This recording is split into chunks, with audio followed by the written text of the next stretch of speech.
Mbote batata ba mama bandeko boye imalamu na émission na biso ensemble parlons-en.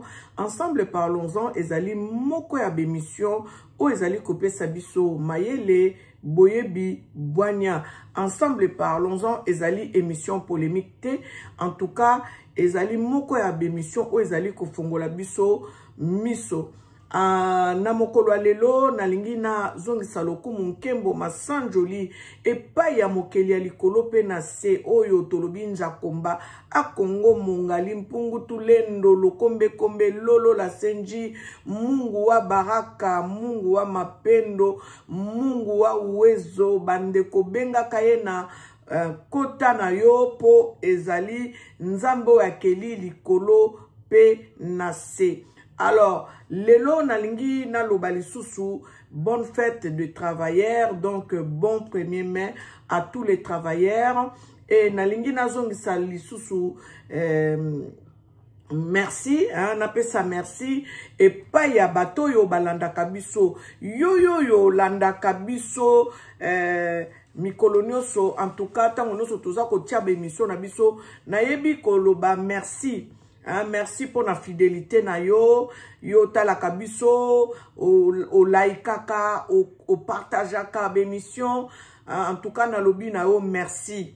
Atana tangi yo kombote peut-être au commentaire na lobby merci. Alors na ngina loba quand même merci na bato baza fidèle na émission na biso nazana bande konanga o balanda kanga merci à ma famille biologique o balanda anga. En tout cas na lingina loba merci na ma grande sœur Marine Kenge na Melin na lobi na yo merci mingi na lobi merci na mon grand frère, hein, mon frère le mari de Mama Sido Fredin Toya na lobi merci beaucoup pour na ba soutien, merci pour na ba encouragement na yo, merci pour na nyoso za ko sala comme je vais apporter quand même des rectifications que mon frère a fait parce que ndekonanga asunganga mingi aluba solo kananga en tout cas na coulisses aluba nanga ba makambu oyo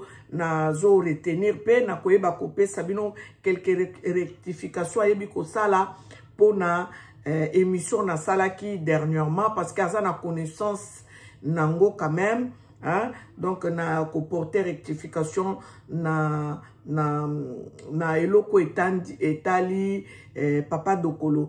Alors na lingina loba merci na André Gonda mobile ya mama Sylvie noko ya bana merci mingi na Madeleine de Jésus fidèle nanga ya Tongo merci mingi na Anisalou hein, mon ami d'enfance ya yebi penza bisika to wuti ya yebi Anisalou Nzambe ayeba kopambola yo mama jolie soit béni na moni mama Augustine Massamba soit béni mama Mwilu na bosani yote la fille de Jésus soit béni Roberto Maivanga soit béni Perle topesi yo mbote ngemba leso mbote na yo ya yo yango wana mbote mingi Damita Jo donc yo si ozwi déjà ya yo mama jolie topesi yo mbote bina kota topesi yo mbote mama Geneviève mbote na yo mama Hermine Manoka soit béni Clémentine Wumba soit béni, en tout cas Noëlla Lelo soit béni Pachiamba soit béni Nzuzi Ntoya soit béni na ebite Nzuzi Ntoya soki Ntoya oya biso ya famille na biso parce que ngaba mama nanga komona mama Bantoya na ebite Jimmy Kimeso soit béni ya Jimmy ayo angona Gigal Gigal soit béni Joao soit béni hein Honorine, hein, ce qui Norine Kelani, soit béni, Jean Kandalele, soit béni, Luce Kinkenge, hein, ma grande sœur à moi, dans autant de commentaires, hein, soyez bénis, Katachou, soit béni, Lélo Tracy, soit béni, en tout cas, soyez bénis, vous qui nous suivez, je ne vais pas citer tout le monde, mais il y a des gens qui ne commentent pas, qui m'appellent parfois en privé. En tout cas, sois béni. Ceux qui n'ont pas sanio, il n'y a pas de problème. Ozana mote manangai. Sois béni. Hein? Bande kunanga nyoso yo balandanga. baza na Allemagne, na Belgique, na Angleterre, partout, na Angola, bozala béni, bo partage chaque émission. Alors, yo zolandanga pour la première fois, yeba ko s'abonner pe o cliquer na cloche à notification, hein, ngonga wana wezaka pembeni ya ko s'abonner wana, tango yo s'abonner, au fini pe ngonga wana, o komi tout, tango yo ko proposer yo, toutes les notifications au cliquer sous na toutes comme ça, tango nga na tie émission na YouTube, au bandozwango parce que, nga na tia na sala émission tout tenté. Donc YouTube soko sala émission tout tenté et au perdre peut-être fil ya chaîne oyo lingi kolanda. Donc ceux qui au lingi ozalaka notifié oyebi ko cliquer na ngonga na yo ya notification chaque fois soki na poster émission okobanda kozwa yango. Alors na lingi na loba merci mingi na bino mutu boza kolanda ngai na chaîne oyo YouTube po ozwa quand même quelques abonnés et ça facilité mais bomoni tozo kende nzamba kosala eke tokoma tokola. Alors esengo nanga komona ete soki na koki ko sensibiliser quelques personnes eza ponanga contribution nanga pona kozwa boyebi ya ba makambo yo toyebi te. Bamakambo yo o tozomona lelo esi eleka nango ezozonga nde kozonga donc eza makambo eleka ezokozonga siko ezozwa place ndenge na yebisaki bino tango Macron alobi ke la bête de l'événement est là.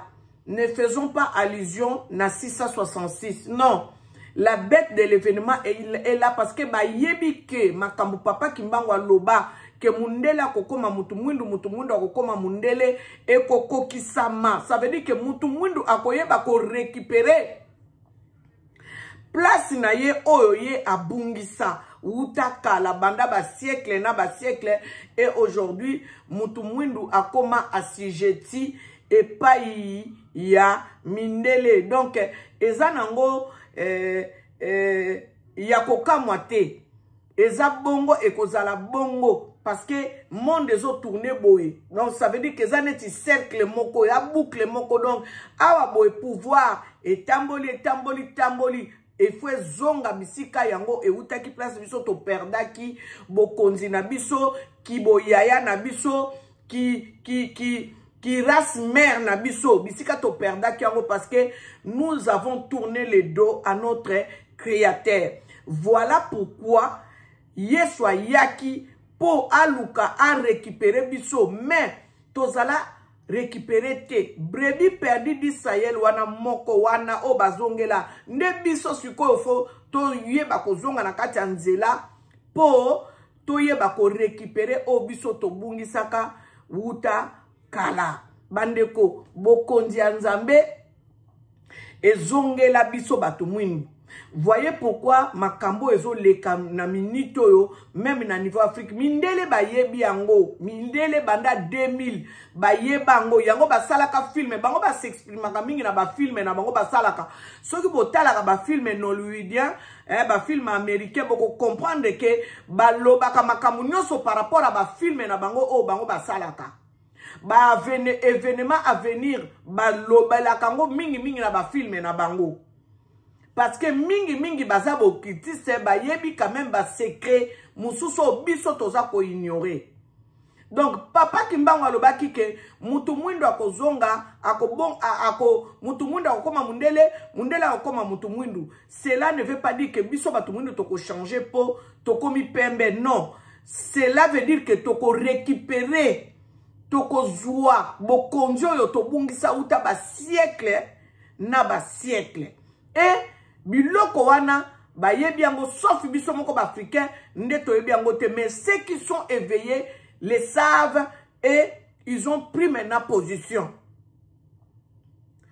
Alors nalingi na récupérer sujet on a lobaki na reprendre ango pour na rectifier makambu grand frère nanga aloba ayebi sakenga alobi lingai alobi boye banque oyo nalobaki ke papa dokolo abandaki kosala na banque c'est vrai, mais c'est lui en fait le créateur de la banque. Oyo ezalaki Kosimba Erwana Zahir. Le créateur, le fondateur de la banque, c'était Dokolo. Alors, pour nous parler de marbre, nous avons information claire. Oyo, nous avons non, parler de marbre, Motatongango, Ezali, Albert Ndele. Nde Motatonga, parler de marbre.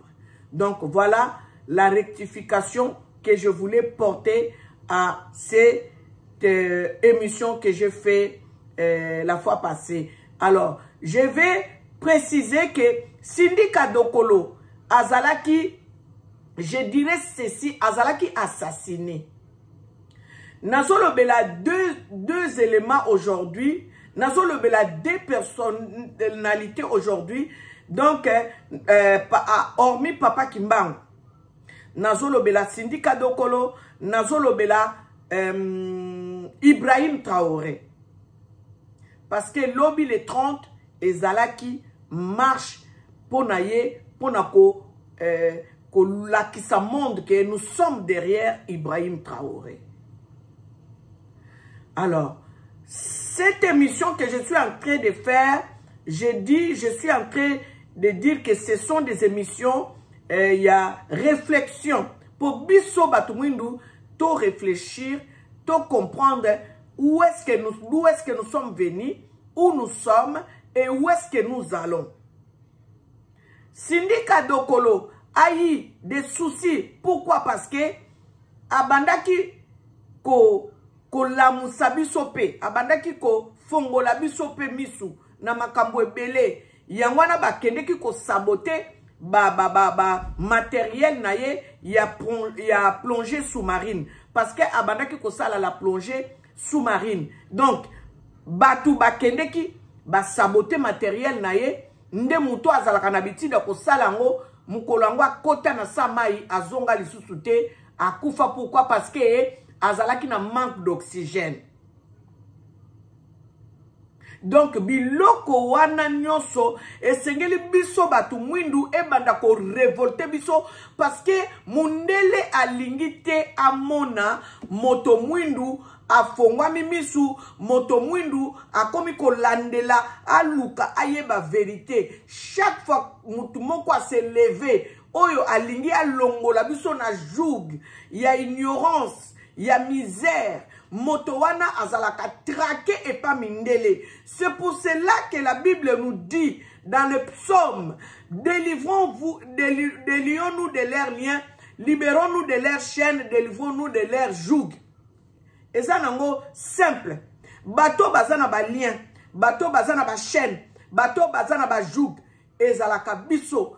Bible lobi, brisons leurs liens et délivrons-nous de leurs chaînes. C'est pour cela na lobaka Papa Kimbangu alobaki yango pambata lobi botanga ka Bible boko kanga moyibi ne loko yo ayiba bino. Banani bazalaka lié. Banani bazana ba joug. Banani bazana chaîne. Peuple nini oyo ataku tutolo ba colonisation te. Peuple nini oyo banchena. Peuple nini oyo bazana ba joug. To réfléchir bongo loko la bonne école maternelle. La Bible nous dit dans les psaumes, je vais lire ça, je vais chercher ça et je vais lire. Je vais lire comme ça, je vais continuer. Ce n'était pas prévu, mais l'Esprit de Dieu m'amène là-bas et je vais lire. Je vais lire, hein. Je vais lire ça. Oh, papa, le créateur des cieux et de la terre, le maître de l'univers. Et ça, dans psaume 2, dans chapitre 3. Brisons leurs liens, délivrons-nous de leurs chaînes. Brisons leurs liens, délivrons-nous de leurs chaînes. Banani yango bazana ba lien, banani yango bazala na ba chaîne. Ezande biso bato mwindu. nde tozala na ba chaîne. Vous comprenez? Donc, bamakamususu, oyo tozomona lelo, nzambe nde azofongola biso misu po to comprendre que parole oyo ezalaka histoire ya bato mwindu. Esengeli na biso to comprendre, to yeba que le temps est arrivé où nous devons nous délivrer de leurs chaînes, où nous devons briser leurs liens. Ba mema biso na ba makambo esengelaki to yeba te po ba aliéner biso pour te comprendre te. Et nous aussi, comme nous ne cherchons pas à comprendre, nous sommes restés là où on nous a déposés.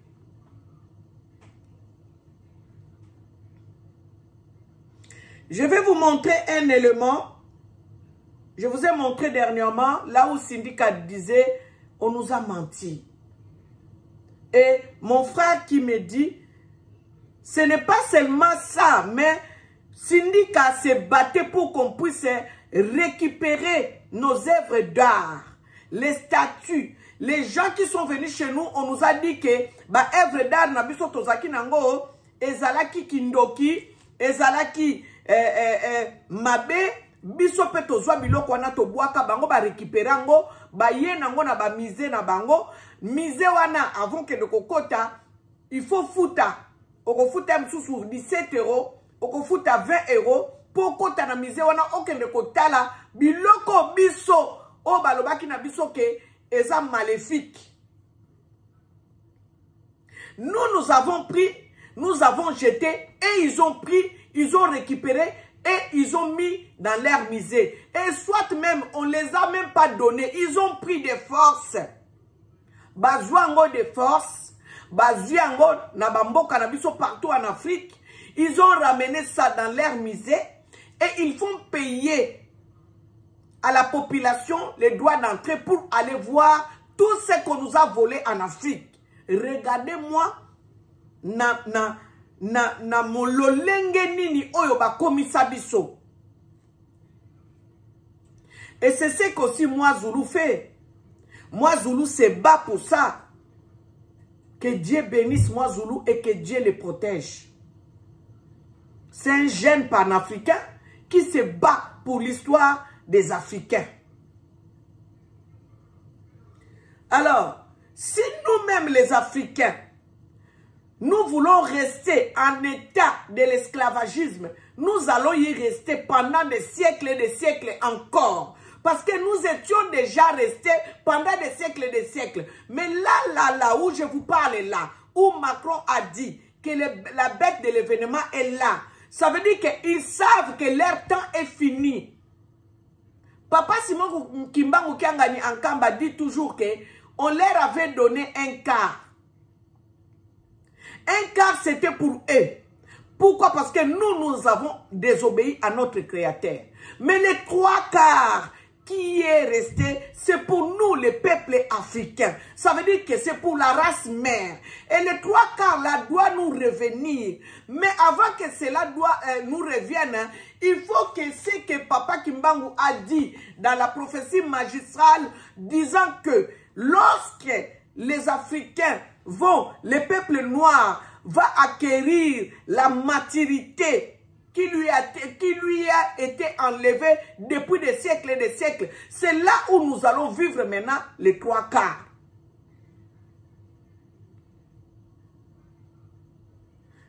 Si nous ne récupérons pas la maturité, que ça soit spirituel, d'abord ça doit être d'abord spirituel, parce que la spirituelle dirige le physique. La spiritualité dirige le physique. Si nous ne pouvons pas revenir là où l'Éternel et Dieu a créé l'homme, pour que nous puissions savoir que Jésus dont on est venu nous présenter en Afrique n'était pas un Jésus blanc, c'était un Jésus noir, c'est là où nous allons échouer encore davantage. Nous devons comprendre cela. Le pape est mort.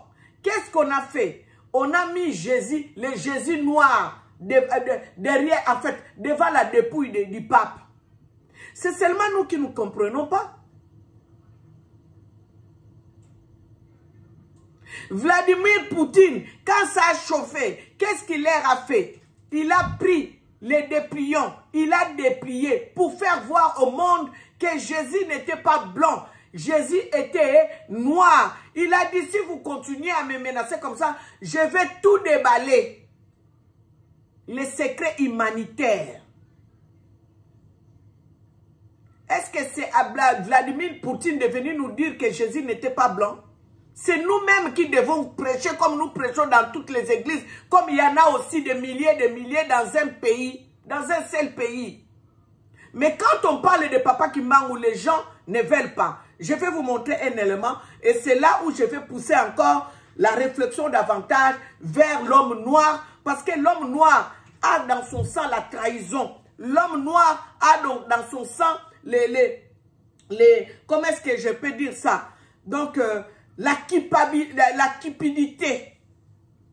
Je vais vous montrer. Je vais chercher cet élément et je vais vous montrer cela. Je vais vous montrer un élément. Je dis que je vais continuer à vous montrer l'élément de Papa Joseph Abraham Kinkonka. Papa Joseph Abraham Kinkonka, je vous ai dit ça dernièrement, c'était un pasteur, Aza pasteur, Azalaki pasteur. Mais Papa Kimbangu tellement abîmé la ye, nde Papa Kimbangu mutu sikoyo apesaka ye mayele wana o ayaka koyebisa biso na bosolo. C'est quoi son émission boyebi? Mais azala pasteur, tango Papa Kimbangu abîmé liye, apamela nanu, apamela, mais nde ayaki ko comprendre que non c'est du sérieux, akangi église na ye, azonga kimbangiste.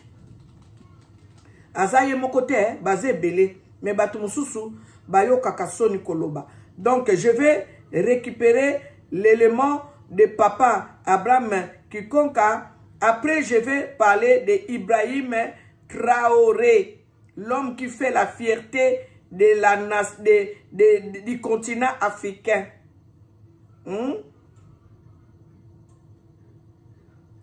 Je vais chercher d'abord notre Papa Joseph Kinkonka et nous allons suivre notre Papa Joseph Kinkonka. Nous allons les suivre. Tolanda, Papa Joseph Kinkonka. Tolanda.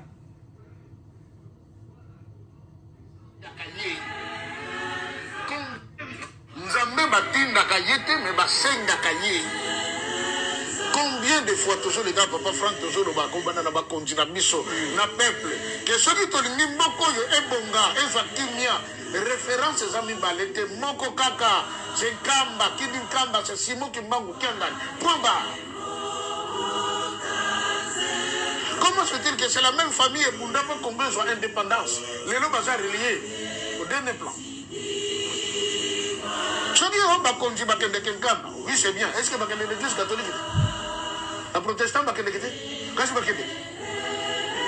Mais ce qui a été demandé pour l'église qui m'a auprès de l'autorité, il y a Mboka Nabiso, il y a pouvoir, il y a Congo. Non, mais ça, il y a votre souffrir. Quand ça vous va le bagage de Tango, on cause un bokonji.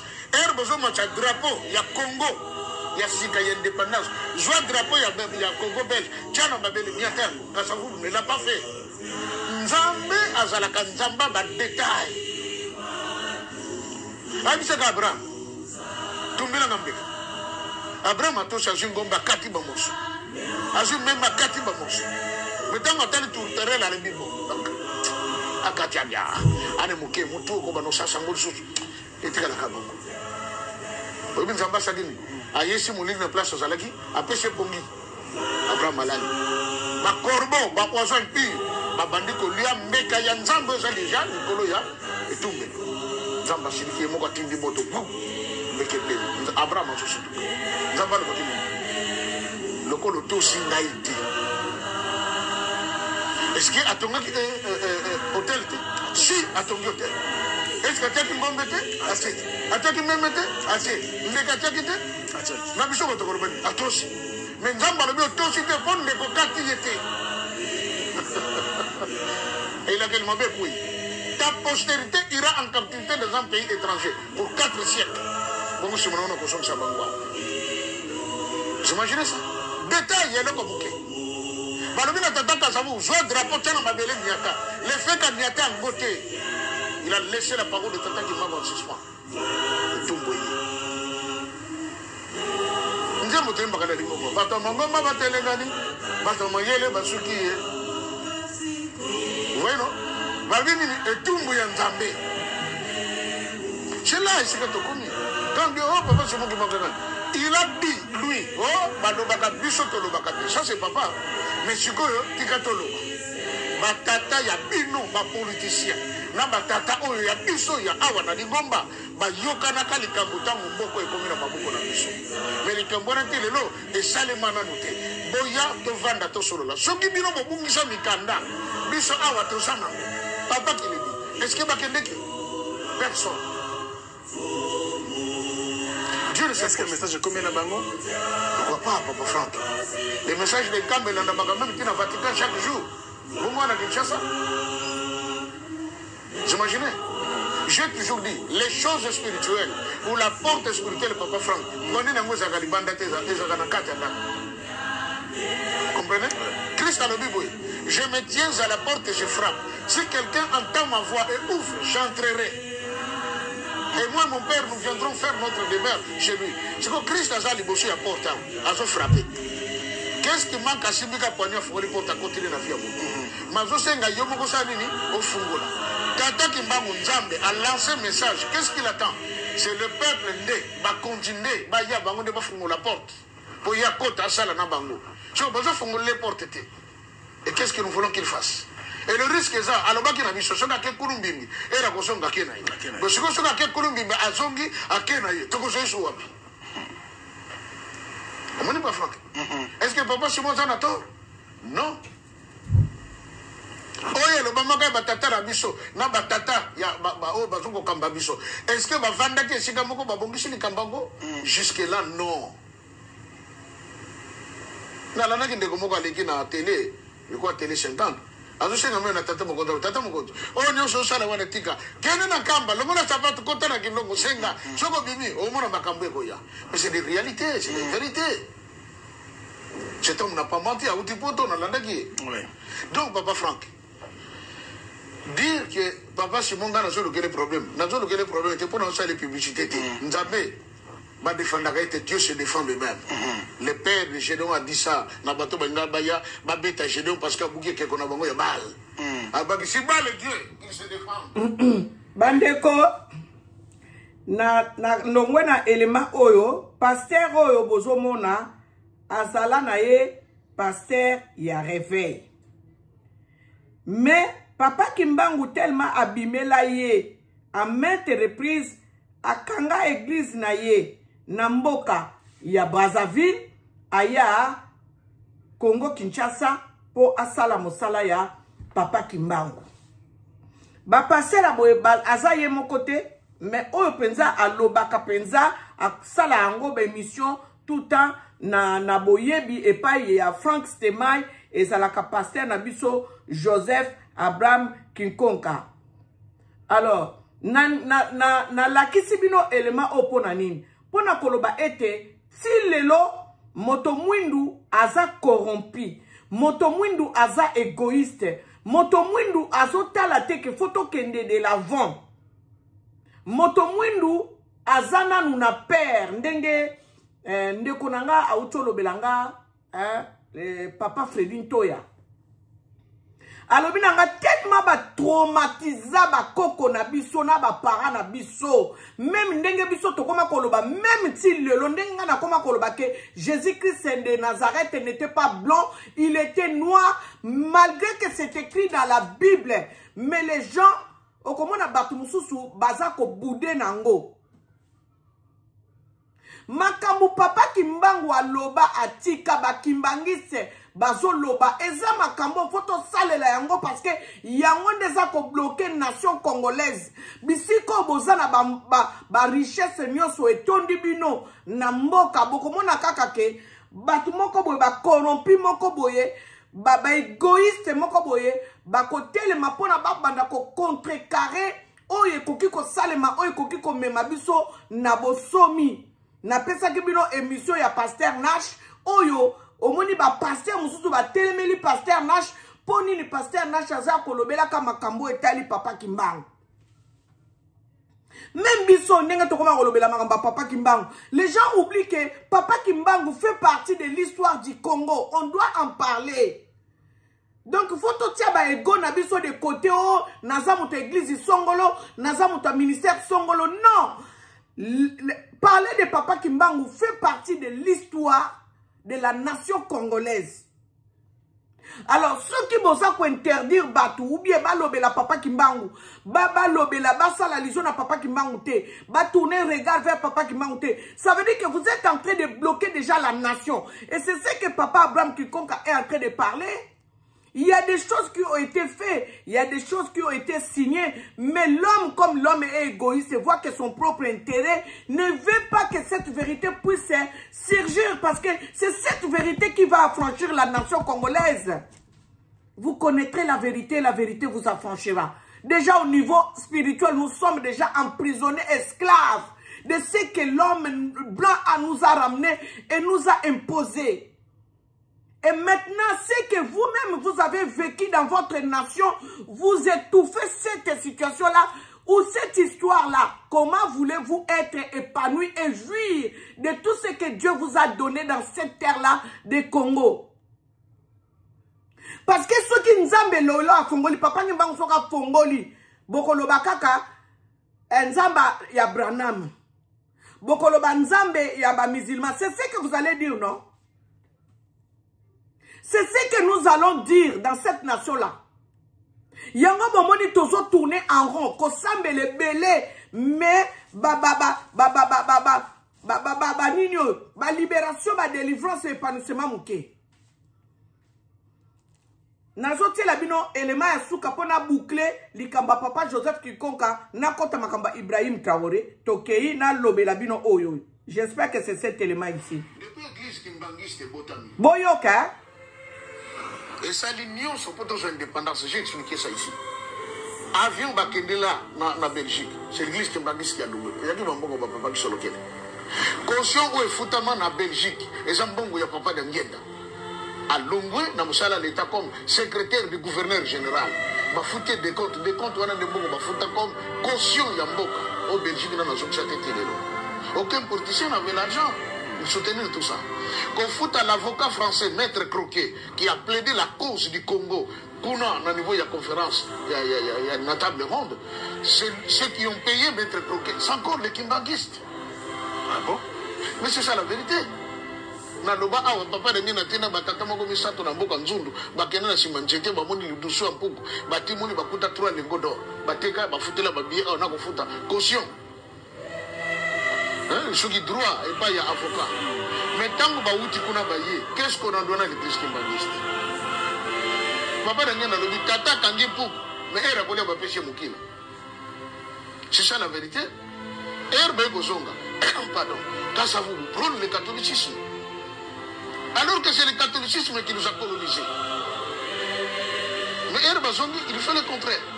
Jour même, il y a quelqu'un qui m'a invité à une église. Sa femme lui dit, tu es devenu quand même une grande autorité. Il y a une église à Samandala. Ayadi. La loba awa comment même, tant que Babixen n'a pas papa qui a été, papa qui sur lequel a renversé la chaise. Oh, Babixen pour la président. 4 points, et puis Mbogue Zalgi divisé en 4 parties. Autant à niveau. Tchombe a suivi Katanga, et l'autre ici.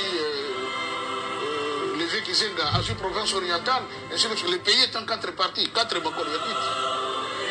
Maintenant, quand je dis que l'église est Bomimboka, les églises importées, tant que Baponaki, Tata a commencé à troubler les Lonamboka, M. Nanka. Ok? Qui a été le candidat qu'on avait présenté en premier lieu? C'est Ronsard Malonda. Oui. Malingagaye? Ah non. Mais comment on a présenté Ronsard Malonda? Notre papa élevé a été même vilipendé. Pourquoi? Tango batali na batu nyonso ba poste tout clé ya mboka et simba maki déjà na ba religion mususu pe na ba tribu mususu il restait maintenant la CENI Papa Elébé était le président de la CIME. Yem tapesa qui propose le le coup là, totikali siko na seni et que Sénat et Simbamina ne connaissent pas Katanga. Parlement, je crois que c'était quelqu'un de Bandou et tout comme ça. Il dit bon, pour le Congo central, alors topé sa bango seni. Comme parmi les candidats, il y a un aussi qui se connaît à la matière, qui s'appelle Ronsard Malonda. Je pense à mon avis qu'on peut prendre ce monsieur, Bachaïna Seni. Mais Erga va présenter qui est. Ma Congolais va tomboki. Tomboki candidat bakimbangiste. Boyoka. Mais Erga va présenter qui est. Ma Congolais va tomboki. Tomboki candidat bakimbangiste. J'ose croire, ceux qui Ronsard Malonda, à côté de la Seni, Alina qui est dans l'Est n'était pas dans la trouble. Merci, papa. Depuis l'église Kimbangiste. Bandeko, totiana pause. Nalingaki bolanda élément oyo e bandeli tisuka na kata yango te. To ana problème biso ba congolais.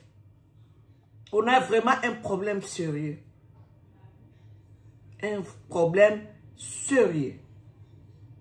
Nauti koloba awake histoire ya papa Kimbangu.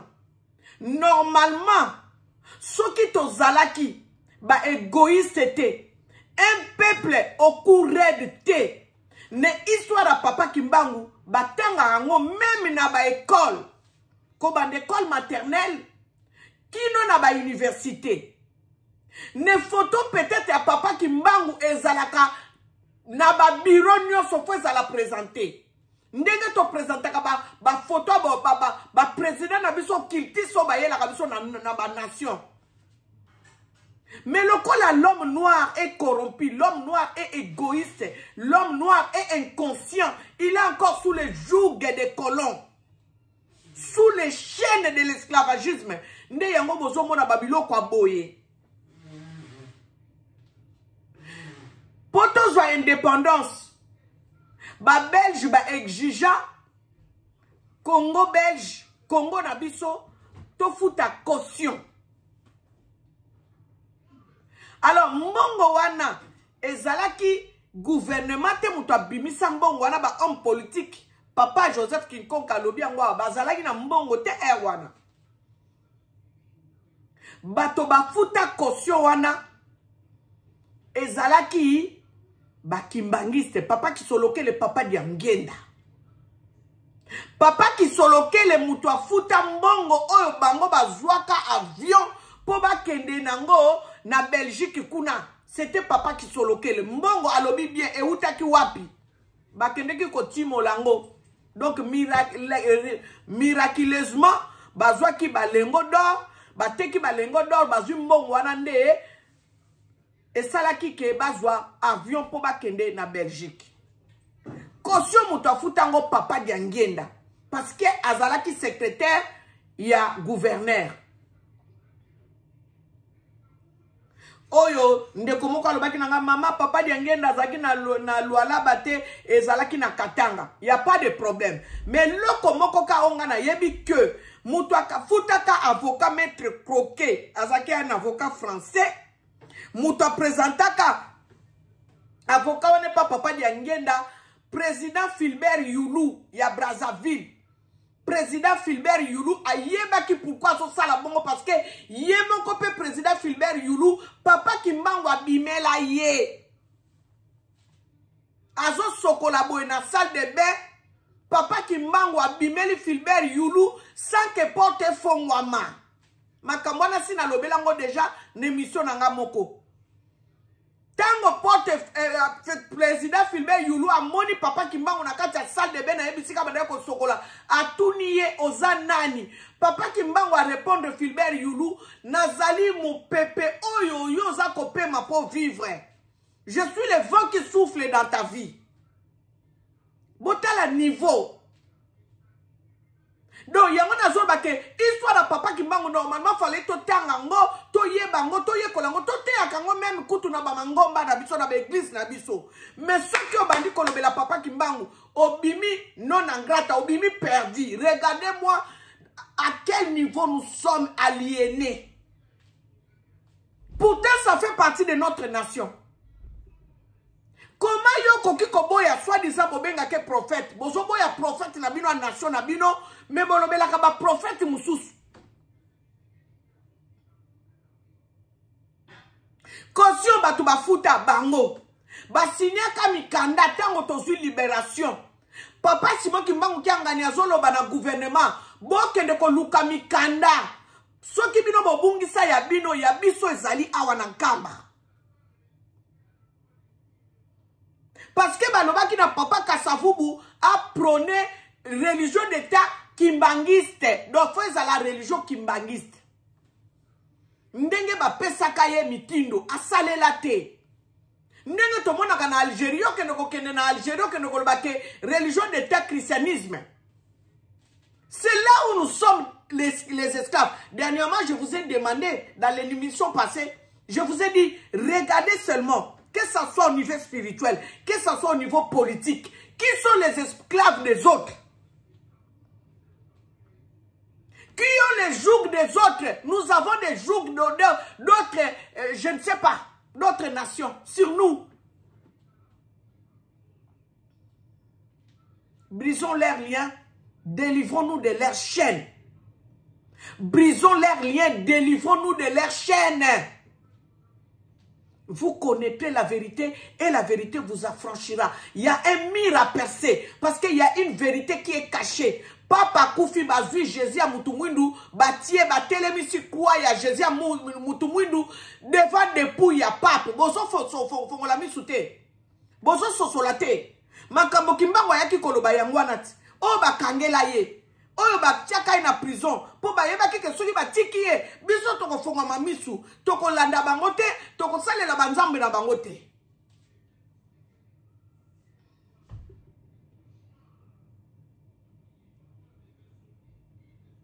Bazui mutu balobi bon totala boye lokola makambo election soya to luka muto toki kotia bazui mutu lokola ka bayoka kike mutu wana zaki bagise botala niveau. Oh.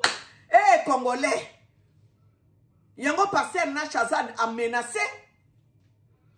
Batouana nyoso baboya kakimbangisa tombo la mutu. Baza dans l'occultisme. Ce sont des passeurs qui sont dans l'occultisme parce que bayebi ke il faut pas dominer pour nation za la kaka emprisonné. Motomo côté ndenge Paul David Olanga Lobaki qui a fait des miracles comme Kimbangu na Congo wana. Qui? Quel est ce passeur qui est passé au Yableka na sol à Congo à sala miracle le la papa Kimbangu? Azate. Papa Kimbangu abimisa mai na libanga ba yebite susu wane utu wapi libanga likola mai. Papa Kimbangu ayoki posa mai na mbanza ngungu libanga wane zali. Na sintu nzela ko uta kamba ti ko traverser mbanangu libanga wane zali. Libanga ba yebi place mai utate papa Kimbangu abimisa mai na libanga wana ti lelo mai wana ti lelo ezali place wana balobi ba cerclango kaka na mboka Kinshasa na tala video moko bo soki na zwe elemango na ko tiela bino ngo ndeko moko utaki Kinshasa alobi amona ki place yango bisika mai ebima na libanga.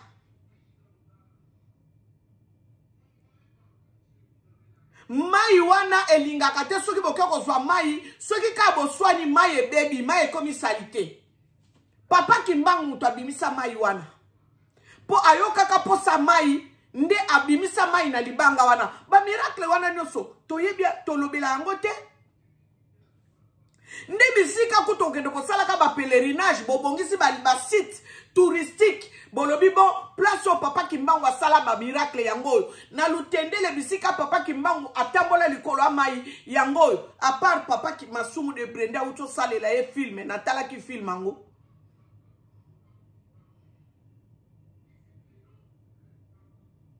Mais les gens ignorent, les gens font semblant. Si tu parles comme moi ici, je parle de papa Kimbangu, c'est un problème en fait. Je suis devenu gênant. Pourquoi? Parce que mais Kimbangu fait partie de l'histoire de votre nation. Ou vous tenez vos Bibles là pour nous prêcher aujourd'hui. C'est Kimbangu qui a commencé ce combat envers les colons. Oh, bisika bakangela ye, bisika bande kolobake. Botanga Bible boko kanga moyibi ne loko ayiba bino. Parce que Papa Kimbangu expliquait la parole de Dieu pas comme c'est écrit ici, là. C'est avec révélation. Voilà pourquoi il a finalisé sa pensée pour dire que sa mission, pour dire que c'est pas sa pensée, parce que c'était sa mission, pour dire que l'homme noir deviendra blanc et l'homme blanc deviendra noir. Parce que ayebi ke ça na bokonzi moko ba yiba biso awa. Il faut seulement lire la Bible pour comprendre. Likambo lanti Esaú na Jacob.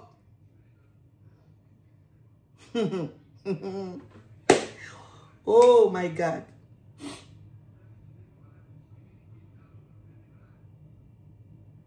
Nzamba sunga biso asala biso grâce. Poto zonga na bobiso, ça veut dire que tu récupérer pouvoir spirituel wana obiso to perda. Là où on est en train de nous dire que lorsque nous allons récupérer la maturité spirituelle, nous allons acquérir ce que nous avons perdu depuis. C'est là où l'Afrique va développer. C'est là où l'Afrique va aller de l'avant. Bandeko, c'est déjà 46 minutes. Je vous ai amené cette matière de réflexion pour na koloba ete. Est-ce que ce qui papa wana oba présenta qui na azala na seni lelo tonga to mona ba aventure nanga salibiso. Dieu est en train de nous exposer en fait. Pour na koloba tala ndenge bozo kumba mboka, tala ndenge bozo mema mboka. Toyoki bien papa Abraham Kikonka alobi boy. Papa Simon Kimonkianga ne vient pas vous dire que faites ceci, faites ça. Même ici dans la Bible on nous parle de Dieu là. Dieu n'est pas dictateur. Dieu a dit hein, devant vous je mets le mal et le bien. Mais je vous conseille de choisir le bien.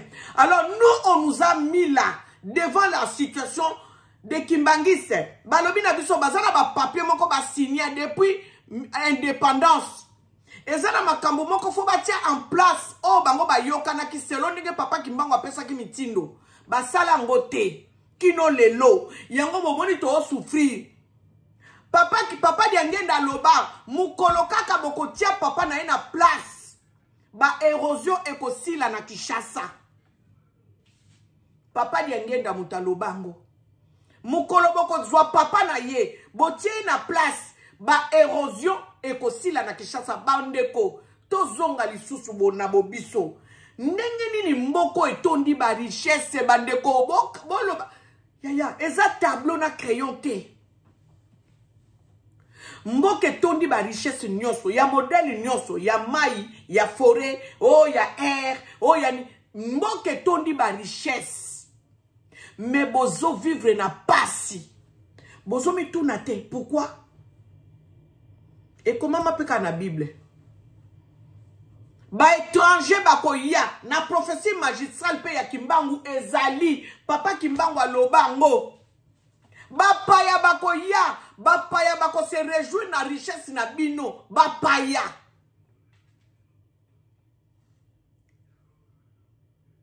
Bozo mona bendien.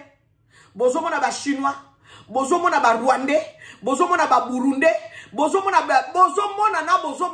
na kacha mboka na bino. Congolais a koma esclave ya indien na kacha mboka na ye. Indien kangi congolais sima ba grille ya ba magasin mukolo na monango ya foza la esprit patriote. Po biloko wane koma ko révolter yo mukolo na kota na magasin bendie na ville na moni bandeko na nga batu mwindu bazo sala na sima ba grille bazo tinda bango soki oyo sombi eloko batindi mutu na ndeko no mutu mwindu kende ko zwa boye na réserve mutu wana kimi aye na produit et diabète na machine apesi yo na lobi Seigneur dans le pays de Kimbangu. Makambona fo sila bandeko. Po sila, il faut conscience na biso e sala bandeko. Ce qui conscience na biso e salite. Ce qui to yebi vérité te. Ce qui to lingite rétablissement ya vérité. Nous allons souffrir. toko bandomona kaka ba gouverneur oh ba gouverneur mabe ba gouverneur bazana mona problème te il suffit kaka mutu moko azala azwa conscience aye ba kotia en place oh bazolo banaye makamuno se robonga c'est parce que bazo kende ko signer ba pacte na ba science occulte bazo kende ko signer ba pacte na ba science occulte parce que ce qu'on signe na bangote ba moniono titi n'est pas de l'air ba ko écarter au vite. C'est ça le problème. Bazo banga ko sala confiance na mo konjo yo aleka na nzela wana oye moko kimbangu. Papa Kasavubu balobi na biso azui pouvoir babengi sie na nkamba. Tangu babengi na nkamba mwasi na alobi je ne sais pas soki nazokuna bandenge nga na yokela. Olingo kende yo mukonzi boyo olingo kende église à Mandalala. Donc pour na bango église oyo batiela biso ba bâtiment oyo ba kolon ba yela biso en Afrique. Voilà là où nous sommes en train de renier bonzambe na biso. Balobi papa qui solokele atuna fauteuil ba bombela Kasavubu. Fauteuil ezalaka na nini 4 pieds non oui. Kongwe kabwana na 4. Oya wana vu eteni na ye, Chombe a vu eteni na ye, oya vu eteni na ye. C'est ça le problème que nous avons au Congo. Mouze Kabila aye. Nandenge na rébellion à koti na Kinshasa. Fala kende nkamba. Olia kende yemoko atindi Joseph Kabila. Kiti babongi selaka Mouze Kabila. Yango Joseph Kabila avanda. Papa Dialungana alobi. Kiti soki moto babombe li kiti. Kiti ya mokonzi muto avanda kangwazana na mokonzi. Ndebisika Joseph azwa pouvoir ya papa Désiré Kabila. Il y a des choses qui se font dans le spirituel, qui se font dans le physique, qui ont des répercussions dans le spirituel. On dit toujours que le spirituel dirige le physique. Non, oui. Mais je vais vous dire ceci. Selon que l'Esprit de Dieu est en train de me parler maintenant là. Il y a des choses que nous faisons dans le physique qui ont des répercussions dans le spirituel.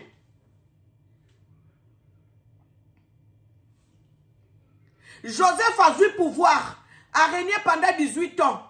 Et c'est lui qui est venu enlever la sentence de Papa Kimbangu. Bisika bakolo bayaki ko condamné Papa Kimbangu condamné à mort. C'est Papa Joseph Kabila na stade Mbanzangungu. Nde gouvernement nyonso kendaka na stade Mbanzangungu ba fêter parce que Joseph Kabila nde yaki ko longola comme en étant des chefs d'État. Ba longoli sentence wana. Dieu n'est redevable à personne.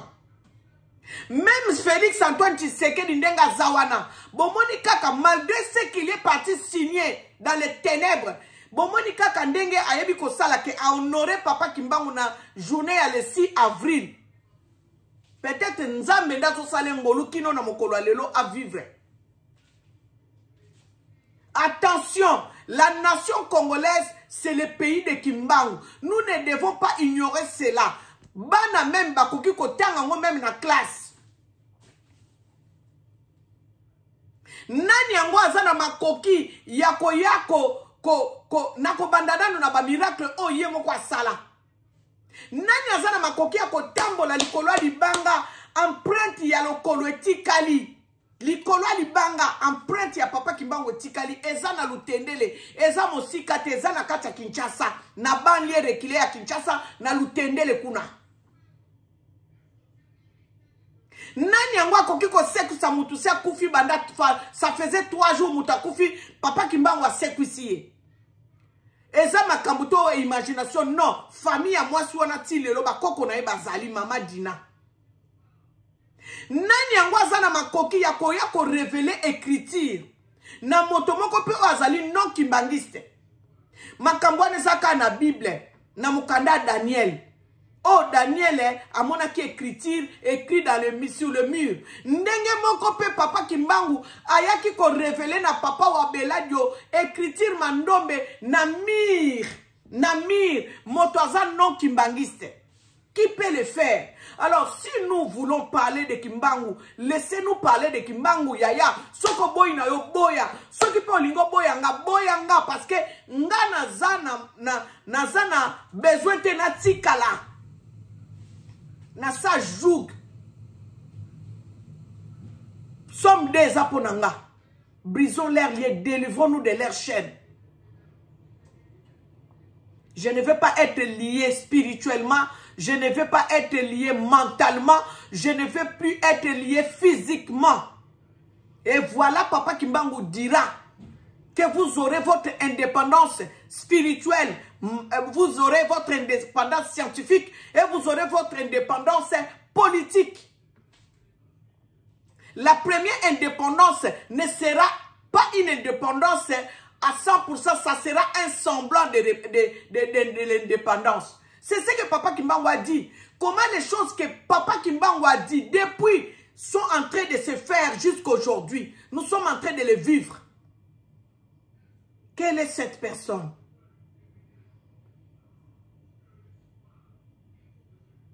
Bandeko, j'allais parler d'Ibrahim Traoré, mais le temps me force à ne pas le faire dans cette émission réflexion aujourd'hui. Donc, je vais faire suivre le sujet d'Ibrahim Traoré après cette émission. Je vais le faire. En tout cas, dès la livraison de cette émission, je vais faire l'émission sur Ibrahim Traoré. Comme ça, vous aurez des émissions qui vont se suivre. Si je ne poste pas cela aujourd'hui, je les posterai demain. Mais avec cette même tenue, je vais faire l'émission d'Ibrahim Traoré. Donc, voilà ce que je voulais dire. Nous devons connaître Papa Kimbangu.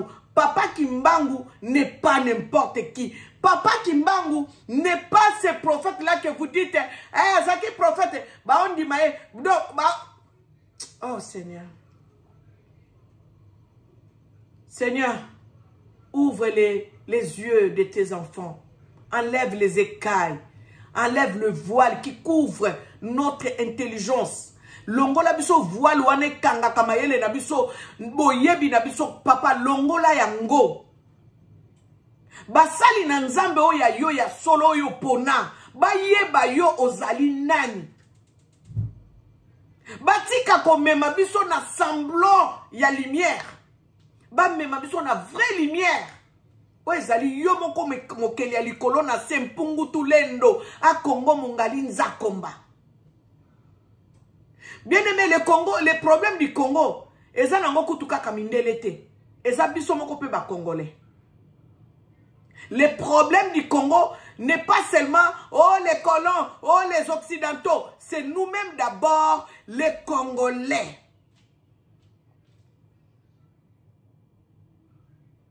Parce que comme on a mutu mususu tango so bela Papa Kimbangu, comme on a abungi mais cherche à connaître l'histoire. Cherche à découvrir la vérité. Vous connaîtrez la vérité et la vérité vous affranchira. Donc, moto ya kufa na ye. O bobenga ka prophète. Mais akendeke ko se révéler que pas batu. Batu mususu pe. Oyo ye azokende ko se révéler. Baza ba kimbangiste te. Nazui témoignage moko ndeko moko aza na Londres. Nzamba salanga grâce. Nazoyata na téléphone. Aloba. To partager na ye na bino. Azala no kimbangiste. Papa Kimbangu abimela ye. Papa Kimbangu alobi na ye na zozela ona nkamba. Azala na maladi moko. Na kolobela bino te. Ye moko mukola kolobango na téléphone boye. Boko comprendre que makambo maman njela lobaki yango. Maman wana futa tikabi na yebi mutute na yebi ninda. Je vais faire comment? Maman wana futa tika kede tikamba. Aujourd'hui où je vous parle, la personne est guérie. Mutu nini wana bobenga ka prophète akufa na ye akeko kuta na mutu moko na mboka moko ya mopaya mindele alobi na ye yo nazozela yo na nkamba. C'est là où je vais vous donner cette parole ici. Oh my God. Na lukango, bongo to kabwana. Pour la émission, oh, pour la zone ça, 1 heure. Oh, désolé, oh. Désolé. Na lukango, na luka place moko, oh, bazali kolobela. La deuxième venue de Jésus. Et je suis venu pour les brebis perdues d'Israël. Ceux qui n'ont pas quitté, n'ont pas sabinango prochainement. Balobi, là où sera les cadavres, hein? C'est là où s'assembleront les vautours. Là où sera les cadavres. C'est là où s'assembleront les vautours. Moi, j'écris tout, hein. Je vais vous chercher ça. Mon peuple périt, manque faute de connaissance. Mon peuple est détruit parce qu'il lui manque la connaissance.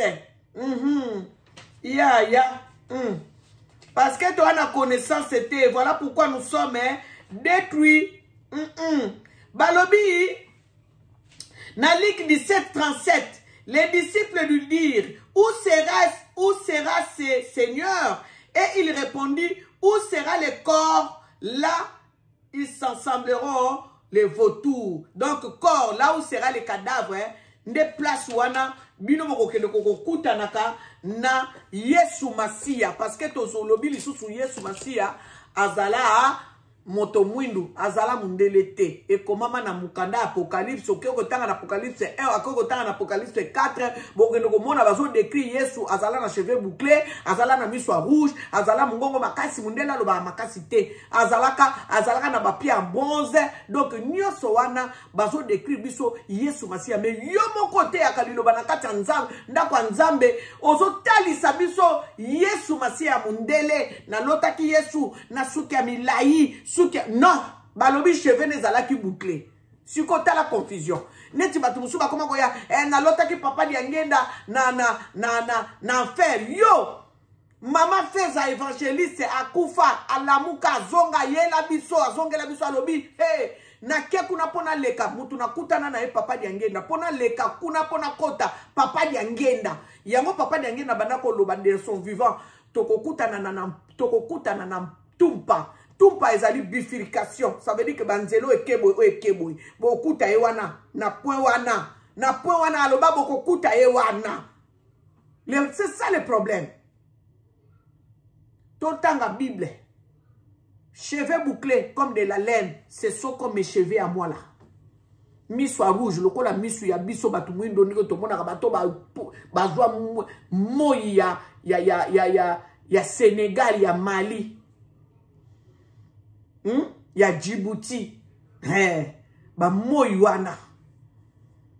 Bandeko, je fais 1 heure. Sorry. Que Dieu vous bénisse abondamment. En tout cas, je vais vous livrer une autre mission concernant Ibrahim Traoré. L'homme noir, réveille-toi. Longwana ba égoïsme. Longwana trahison. Longwana corruption. Longwana inconscience. Prêtez Afrique et Kendeliboso. Que l'Éternel et Dieu Tout-Puissant puisse vous bénir abondamment.